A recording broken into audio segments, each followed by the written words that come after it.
Ambrose Bierce was born in 1842 in Meigs County, Ohio, which is on the southeastern border of the state. He was born in a log cabin, and he was the 10th of 13 children who all had names beginning with the letter A. They were Abigail, Amelia, Anne, Addison, Aurelius, Augustus, Almeda, Andrew, Albert, Ambrose, Arthur, Adelia, and Aurelia. And his father's name was Marcus Aurelius Bierce, which doesn't begin with an A, but if you have a name like Marcus Aurelius, the name of a famous Roman emperor and Stoic philosopher, then you have no problem with unusual names or doing unusual things with names, like giving all your kids names that begin with the letter A. Ambrose Bierce was apparently of entirely English ancestry, and all of his ancestors came to North America between 1620 and 1640. And his mother was a descendant of William Bradford, at whose writing we've looked in another episode of this podcast. If you're interested, you can go and check that out. Bierce was apparently critical of people who put too much importance on these kinds of genealogical questions. And as we've talked about elsewhere, being descended from a specific notable person maybe is not that valuable. But knowing about your ancestry, about your heritage, certainly is. And so we know a little bit about Bierce's heritage in particular. His parents were poor, but they loved reading, and they conveyed to Bierce a love of reading and of writing, and that, of course, would affect him later in his life. When the Civil War broke out in 1861, Bierce would have been about 19, and he joined the 9th Indiana Infantry of the Union Army. He served in Western Virginia, was present at the Battle of Philippi, which was the first organized action of the war, and at the Battle of Rich Mountain, he apparently was mentioned in a newspaper for rescuing a wounded comrade under fire. He was also present at the Battle of Shiloh. And because I'm aware that I have some listeners in the United States and some listeners in Europe and elsewhere, it's worth pausing here for a minute, because I suspect that we won't all necessarily have the same knowledge of the American Civil War. One thing I had pointed out to me by a non-American at some point in the last 15 years is that the American Civil War is a very early industrial war. Americans will often think about World War I as the first time that a lot of new, very destructive technology was used, and all sides were surprised by how destructive it was. But the American Civil War in military history is an earlier version of that is less severe than World War I. And people will look at the Crimean War, which is a decade earlier and didn't involve the United States at all, but it did have some of this modern technology. They started to use the telegram, railways, emerging technologies at that time. But then the American Civil War is a step further. And so as Americans, it's a very important part of our history, and we study it and talk about it. But it was interesting for me to learn that students of history outside of America also mark it for certain reasons. It has its position not only in the history of America, but in the military history of the world, in part for the massive destruction it brought on by the use of these technologies, not only the railroad and the telegraph, but the steamship and the ironclad and mass-produced weapons. Now, the part that a listener in Europe might not know about is that for many Americans, the name of the Battle of Shiloh has a bit of an ominous ring. And while it was nothing compared to some of the battles that would later take place in the war, Shiloh was a very early battle. It was April 1862 that was the worst battle up to that point in terms of the number of men killed. There were 3,500 men killed over 2 days. And the Union forces outnumbered the Confederate forces, and they took more casualties, but the battle still resulted in a Union victory. And in middle school in the early 2000s in North Carolina, they had us read a first-hand account of the Battle of Shiloh. And I don't remember many of the details of it, but I remember being moved by it. The guy was describing the rain and the sound of the guns and how they couldn't see anything. It was in the middle of the night. And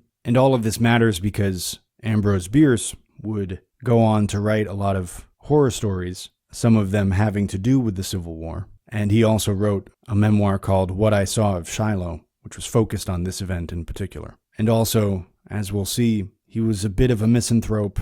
Some people found his criticism to be cruel at times. And it's easy to imagine that these kinds of experiences, like fighting at the Battle of Shiloh, though that wasn't the only combat he saw, would affect him for the rest of his life. He was later accepted at West Point, and his application was endorsed by General Sherman, best known for his march to the sea that destroyed the Confederate industry, economy, and transportation lines. In June of 1864, at the Battle of Kennesaw Mountain, Bierce sustained a traumatic brain injury, though he would return to active duty just a few months later in September, and he was discharged in January of 1865, which was only a few months before Lee's surrender at Appomattox Courthouse in April of that year. So Bierce was in the Army for almost the entire Civil War. And then in 1866, he got back in and he went on an expedition across the Great Plains in the Midwest to inspect certain military installations out there. And he traveled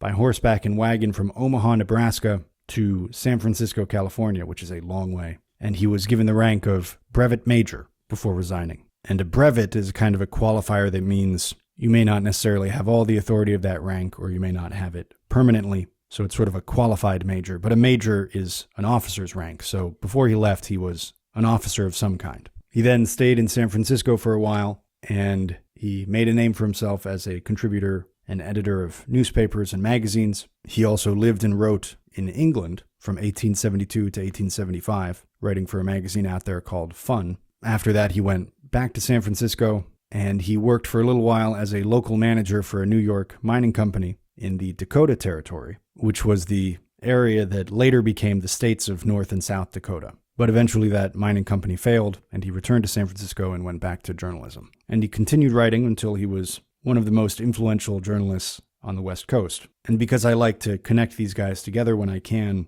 another writer at whom we've looked, who was writing around this time in the San Francisco area, would have been John Griffith Cheney, better known as Jack London, though Jack London was only born in 1876, so he would have been 34 or 35 years younger than Ambrose Bierce, so he was in the next generation. But as a writer in that area at that time, he certainly would have been aware of Bierce. And there's at least one instance of Bierce using his influence to fight corruption. The U.S. government had given the Union Pacific and Central Pacific railroad companies large, low-interest loans in order to build the first transcontinental railroad. And Collis P. Huntington, who was an executive at the Central Pacific Railroad Company, persuaded a member of Congress to introduce a bill that was going to forgive those loans, which were for $130 million or $4.9 billion in today's money. And the only way that the railroad companies could pull this off is if they could do it secretly. But Bierce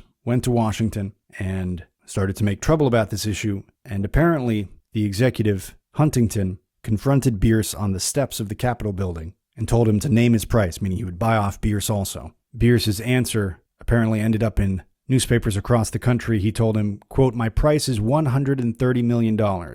If, when you are ready to pay, I happen to be out of town, you may hand it over to my friend, the Treasurer of the United States," end quote. And there was such a public outcry over this issue that the bill was defeated. So I think it's safe to say that both Bierce and his publisher, William Randolph Hearst, a major figure in his own right, who sent Bierce to Washington in the first place, were instrumental in defeating that bill and making sure that the railroad companies paid back the money that the government had loaned them at low interest. In 1899, he moved to Washington, D.C., and one of the 4 places that he lived in was in Logan Circle. So if you're in D.C., you can at least go look at the address. I don't think it's a museum or anything, but it's 18 Logan Circle. It's a beautiful brick building with a sort of a turret on one side and bay windows on the other. All the houses around Logan Circle are pretty nice. Though Bierce was mostly known for his journalism during his lifetime, he also wrote a number of short stories that were rather experimental, and some people now say that they helped to pioneer what we now call psychological horror. He wrote 249 short stories,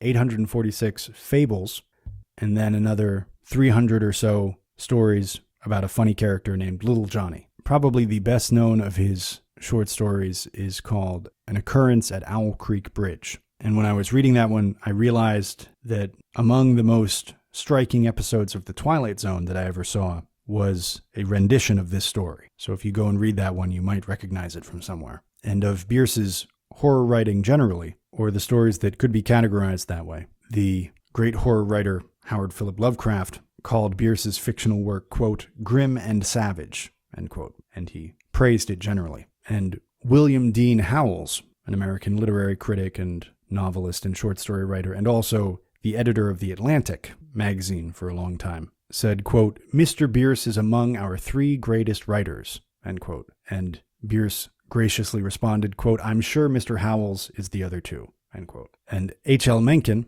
at whose writing we've looked in another episode of this podcast, said that Bierce was, quote, the one genuine wit that these states have ever seen, end quote. In October of 1913, when Bierce was 71, he left Washington, D.C. to tour his old Civil War battlegrounds. And by December, a couple months later, he had gotten through Louisiana and Texas and was crossing into Mexico via El Paso. And Mexico at that time was in the middle of a revolution. He joined up with one of the armies in that revolution as an observer and witnessed a battle and traveled with that army. And his last known communication was a letter that he wrote to a friend on December 26th, which he closed by saying, quote, as to me, I leave here tomorrow for an unknown destination, end quote. And after that, he vanished without a trace. His body was never found, and nobody knows what happened to him, though there are some theories about it. And though I had read some of Bierce's short stories last year, I wasn't expecting to talk about him this month. But my wife and I spent a long weekend in Pittsburgh in January. And Pittsburgh is a really beautiful city. My sister went to school there, so I had been there as a teenager, but I hadn't been back in 20 years. I certainly hadn't been back as an adult. And it's really a nice place. We spent most of the weekend at the Carnegie Museum of Art, which is a really nice museum. But almost across the street, within a block of the museum, is a little bookshop called the Caliban Bookshop. It's Caliban with a C, the character in The Tempest, not Taliban with a T. Caliban, C-A-L-I-B-A-N. And it's a very beautiful little store. It was raining, and we had the stroller. And unfortunately, as used bookstores with character often are, it was a little bit cramped, which is usually nice, but it wasn't made for somebody to walk around in there with a stroller. And so we got in the door, and we could move about 3 feet, and then we had to park the stroller. And there was a fair amount of foot traffic, so I said, okay, I've got about 5 minutes in here, and then we're going to have to leave because we're causing a traffic jam. But I wanted to see what was in there. And in those 5 minutes, just glancing at the shelves immediately around the front door, I found an Everyman's Library edition of The Life of Samuel Johnson by James Boswell, and Everyman's Library, their hardcover editions. That's maybe my favorite publisher of old books. My only regret is that they don't publish everything that you can think of. I quickly found a nice old edition of Vanity Fair, and the third thing I found was an old edition of Devil's Dictionary by Ambrose Bierce. And it had written in somebody's handwriting, to James on the event of his 28th birthday. And then it has a name signed, but I can't read it. And it gives the date 1956. So somebody gave this copy to somebody named James on their 28th birthday in 1956. And somehow it maybe stayed with him for 70 years, and maybe he passed away, or maybe he donated it and went on a long adventure, and it ended up in the Caliban Bookshop, and now I have it, and now I'm going to tell you guys about it. Who knows what happened between 1956 and 2025 with this book, but I like to think about that kind of thing, how a particular copy of a book moves around and who reads it and who's influenced by it. So I snatched up those 3 books, and then we had to get out of there, but I definitely want to get back to the Caliban Bookshop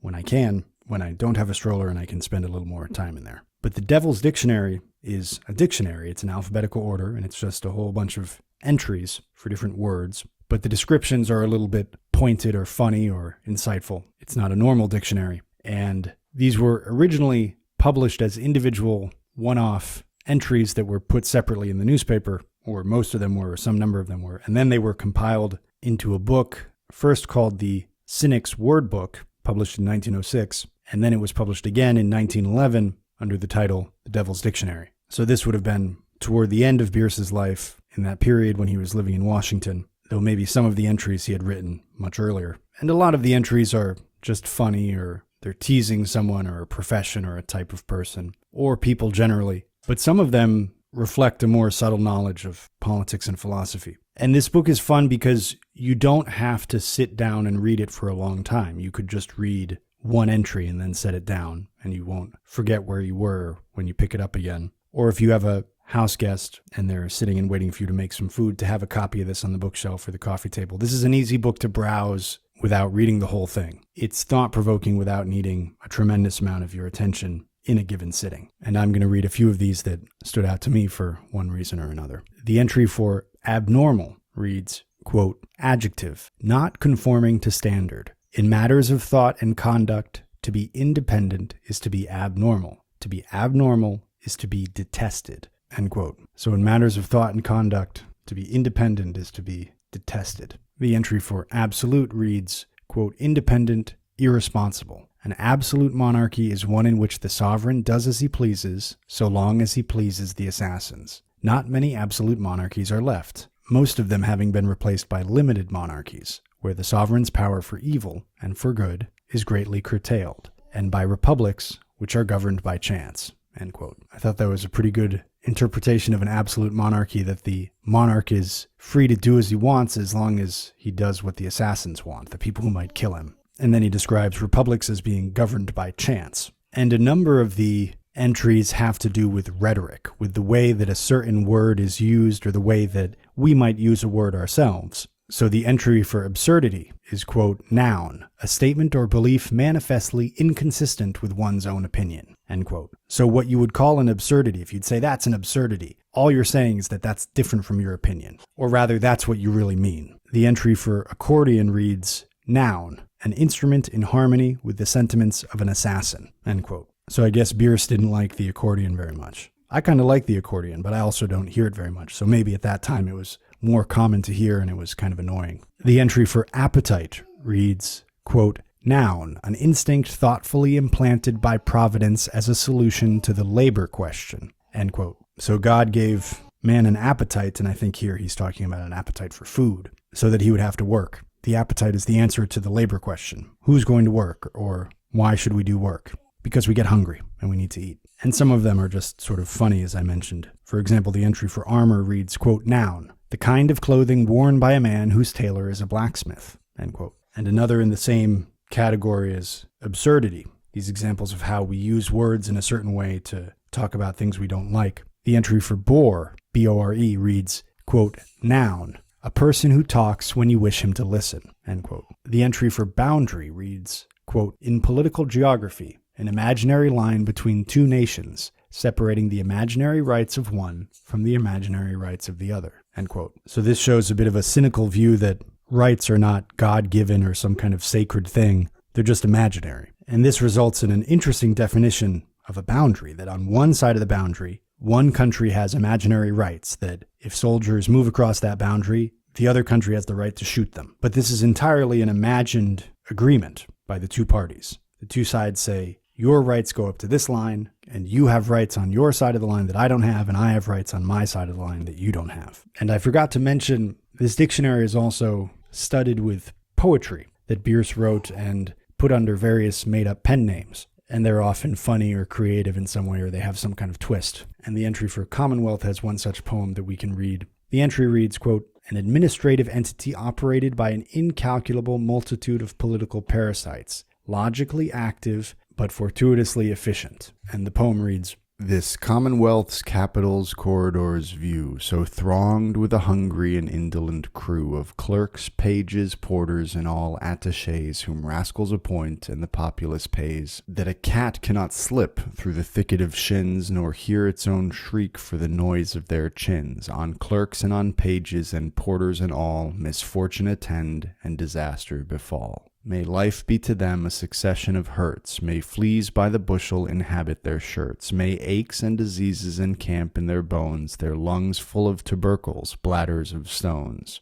May microbes, bacilli, their tissues infest, and tapeworms securely their bowels digest. May corncobs be snared without hope in their hair, and frequent impalement their pleasure impair. Disturbed be their dreams by the awful discourse of audible sofas sepulchrally hoarse, by chairs acrobatic and wavering floors, the mattress that kicks and the pillow that snores. Sons of cupidity cradled in sin, your criminal ranks may the death angel thin, avenging the friend whom I couldn't work in." End quote. So first he's cursing all the superfluous people in government, but then he winds up by saying he was really mad that he couldn't get a job for his friend among those people. And that shows the kind of cynicism that's in a lot of Bierce's writing, that people will criticize government, but in a pinch, if they could, they would get the same kind of position, a superfluous position whose salary is paid by the public for their own friends. And another kind of cynicism that can be found throughout these entries is the idea that things don't ever really improve, or they can't really, or everything is equally stupid. For example, the entry for conservative reads, quote, "Noun, a statesman who is enamored of existing evils as distinguished from the liberal who wishes to replace them with others," end quote. So the only difference between a conservative and a liberal is that a conservative likes the current evils and a liberal wants new evils. And the entry for conversation reads, quote, noun, a fair for the display of the minor mental commodities, each exhibitor being too intent upon the arrangement of his own wares to observe those of his neighbor, end quote. And way back in 1906 or 1911 or earlier, whenever he wrote this particular entry, Bierce defined a corporation as, quote, noun, an ingenious device for obtaining individual profit without individual responsibility, end quote. And for a Corsair, which is another word for a pirate, Bierce writes, quote, a politician of the seas, end quote. So whatever a pirate is on the seas, a politician is on land. And the entry for danger was only a short verse of 4 lines. For danger, Bierce writes, quote, a savage beast which when it sleeps man girds at and despises, but takes himself away by leaps and bounds when it arises, end quote. So as long as there isn't any actual danger, people are very brave. But when the danger actually appears, they disappear. For debt, he writes, quote, an ingenious substitute for the chain and whip of the slave driver, end quote. For decide, to make a decision, Bierce writes, quote, verb, to succumb to the preponderance of one set of influences over another set, end quote. I found that to be a very interesting and metacognitive definition of deciding. And there are a couple other definitions that are sort of in that area that we'll get to. But he's saying that deciding is simply succumbing to one set of influences, that there are 2 sets of influences that are pushing on you, and when you decide on something, you just give in to one of them, one of those sets of influences. Whereas we normally think of making a decision as being decisive, as being an act of agency, which that's a whole other discussion. But I like how short this definition is also, because it introduces that problem of free will very briefly. And if that is what happens when we make decisions, it's possible that that means that what we ought to be doing is making sure that the set of influences that we succumb to belongs to the thing that we care about the most. That you shouldn't let some kind of mind game persuade you to do something in favor of what you oppose fundamentally. Similarly, he says of deliberation, quote, the act of examining one's bread to determine which side it is buttered on, end quote. So when you think you're deliberating about something, you're really just figuring out what your bias is, or what's more advantageous to you. And that might sound cynical, but it is a good thing to keep in mind if you're trying to do really good skeptical thinking, that you can deceive yourself into thinking that you're doing that when what you're really doing is just seeking a way for your own bias to come through. And this next one is something that I like a lot because it summarizes, again, very succinctly, something that comes up a lot in conversations between my wife and I. For education, he writes, quote, that which discloses to the wise and disguises from the foolish their lack of understanding, end quote. I'll read it one more time. Quote, that which discloses to the wise and disguises from the foolish their lack of understanding, end quote. Under effect, he writes, quote, the second of 2 phenomena, which always occur together in the same order. The first, called a cause, is said to generate the other, which is no more sensible than it would be for one who has never seen a dog, except in pursuit of a rabbit, to declare the rabbit the cause of the dog, end quote. Now, this is a very important idea that you really have to keep in mind when you're trying to do any kind of thinking about history or politics or economics, which is that in our day-to-day lives, we have a clear sense of cause and effect because we deal with objects and they seem to interact with each other in a predictable way. If you knock over the cup, its contents are going to be spilled all over your table. Now, there is a branch of philosophy that will challenge even that, but we can grant that for what we're going to talk about right now. The trouble is the moment that you move away from anything that is immediately sensed and intuitive in that way. For example, if we're talking about crime, there's a common narrative that poverty causes crime. And part of the logic there is that often when you see a very poor place, there will also be a lot of crime there. And the cause of the crime must be the poverty. People don't have a job, they don't have money, so they have to steal to survive. And all would-be criminals would rather be doing a job somewhere, even a minimum wage job, but they can't get one, so instead they have to rob people. Now, the problem with this narrative is that if we just take the case of the United States, you can find all kinds of places, all kinds of zip codes all across the country that have a very low median income. They're very poor in a measurable sense. And the crime is also very low in those places. And the type of place that I'm thinking of now is small American towns. Meanwhile, there are other zip codes where the median income is much higher, and yet so is the crime. And of course, looking at median income, you have to be careful because median income can mean there are some very rich people and some very poor people in that zip code. But the point remains that you can find places that are very poor by definition and very low crime, and you can find other places where the median income is higher, and even if it's in an urban area and you say the cost of living is higher, fine, but it's not 3 times higher. You can find towns in America where the median household income is 51 and the median individual income is 26,000 a year. And I think the median income for the country, the household income is like 80 and the median individual income is something like 44,000. Places where the income, both the household and individual, is on average half of the national average. Never mind what it would be in a city. And the crime is very low. And also, if poverty were a direct cause of crime, then you would expect that every economic collapse or downturn would be accompanied by a crime wave. You should be able to look at the graph of the Dow Jones Industrial Average over time and another showing the murder rate over time, and they should just be inverted, and they're not at all. But all of this is just one example of this problem, how once you get away from what's immediately sensed, determining what is the cause and what is the effect in a given process becomes very perilous. It's not easy to see which is the cause and which is the effect. Perhaps crime causes poverty, for example, or maybe it does in part. And this difficulty applies to other relationships as well. Bierce gives the example of the dog chasing the rabbit, and you might think that the rabbit caused the dog. An example that a teacher gave to us at some point was that if an alien came to Earth and saw that some of the lawns were mowed, that you could find tall grass out in the wilderness, but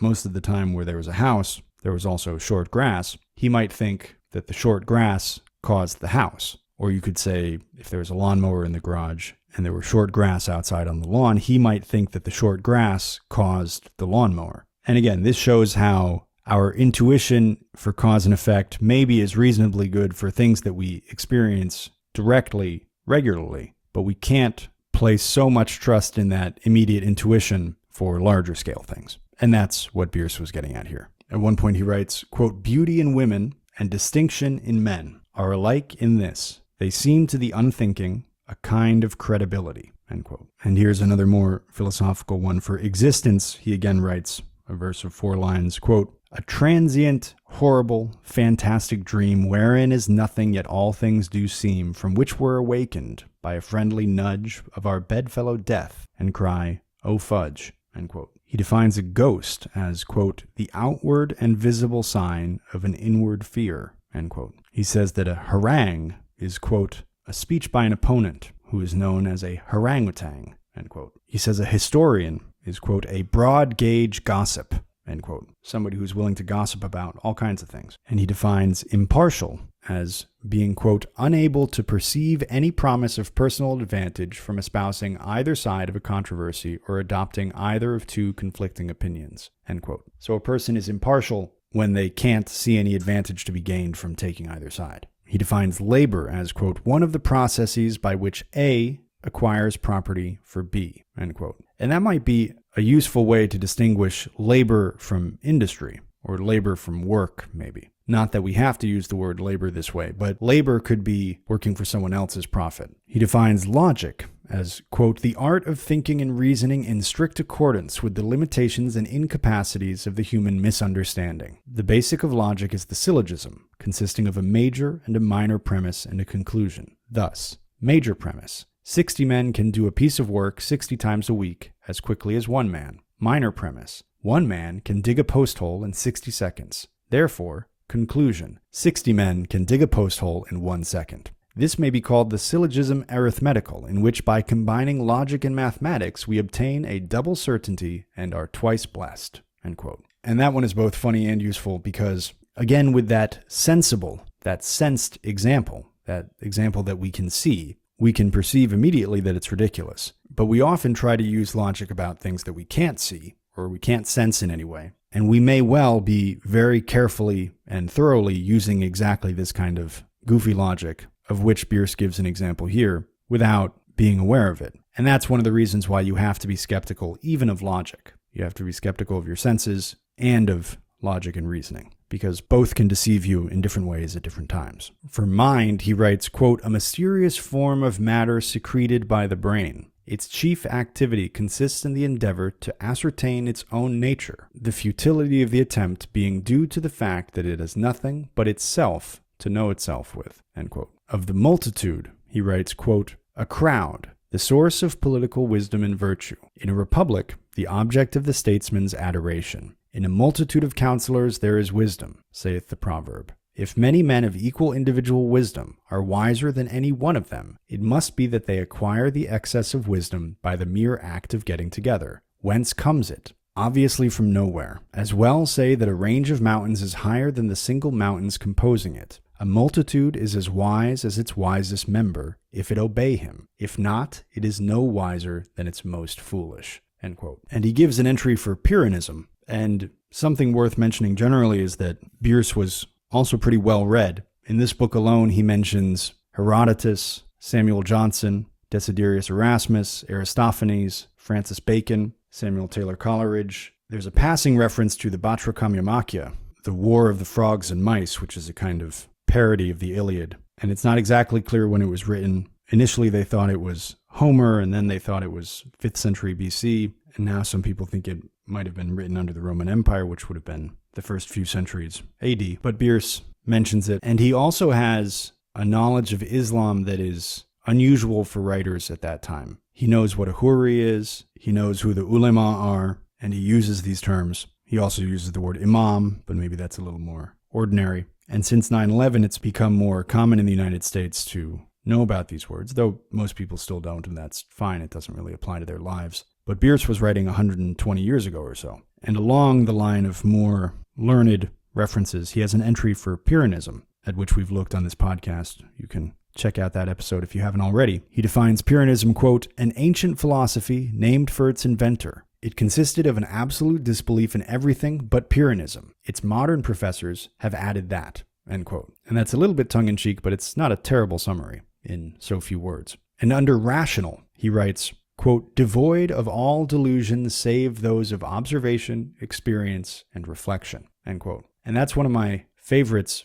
because it lists observation, experience, and reflection as delusions. That's something important to remember. Not that they are certainly false necessarily, but they can be. It's not enough to say, well, I'm a rational person. I base my worldview on these things. Those can also be misleading. And he defines reason as, quote, to weigh probabilities in the scales of desire, end quote. And that fits in with some of the other definitions he's given along that line. And some more examples of how he makes fun of political rhetoric are his definitions of reasonable, quote, accessible to the infection of our own opinions, hospitable to persuasion, dissuasion, and evasion, end quote. So somebody is reasonable if they are susceptible to your persuasion. That's who you call reasonable. And another in the same category is his definition of resolute, which is, quote, obstinate in a course that we approve, end quote. So if you approve of what somebody is doing and they're stubborn about it, you say they are resolute. But if they're stubborn about something and you don't approve of it, you say they're obstinate. And it's interesting that a journalist or a writer who spent a lot of time as a journalist would have made a book like this and put in entries like this that point out the way that people use these words in a certain manipulative way. Because if you read the papers a lot, you start to see this. And once you start to see it, you can't unsee it. Though there are many journalists who apparently never notice this, so it's not that everybody sees it. He defines retaliation as, quote, the natural rock upon which is reared the temple of law, end quote. Of the soul, he writes, quote, a spiritual entity concerning which there hath been brave disputation. Plato held that those souls which in a previous state of existence, antedating Athens, had obtained the clearest glimpses of eternal truth, entered into the bodies of persons who became philosophers. Plato was himself a philosopher. The souls that had least contemplated divine truth animated the bodies of usurpers and despots. Dionysius I, who had threatened to decapitate the broad-browed philosopher, was a usurper and a despot. Plato, doubtless, was not the first to construct a system of philosophy that could be quoted against his enemies. Certainly, he was not the last, end quote. And that's a funny one that I thought I would mention because we looked recently at Plato's writings on the soul. And the one we can finish with is his definition of a telescope. Quote, a device having a relation to the eye similar to that of the telephone to the ear, enabling distant objects to plague us with a multitude of needless details, Luckily, it is unprovided with a bell summoning us to the sacrifice, end quote. And that is just a wild, unintentional anticipation of the smartphone. That a smartphone is almost a telescope with a bell on it. He says the telescope does for the eye what the telephone does for the ear. The telephone can bring you all kinds of unnecessary details from far away. And the mercy of the telescope is that it doesn't yet have a bell on it, so you go and look at it. But that is what a smartphone does. It rings or it dings or it buzzes, and then you go and look at something that's far away. But I will leave it there for now. Farewell until next time. Take care and happy reading.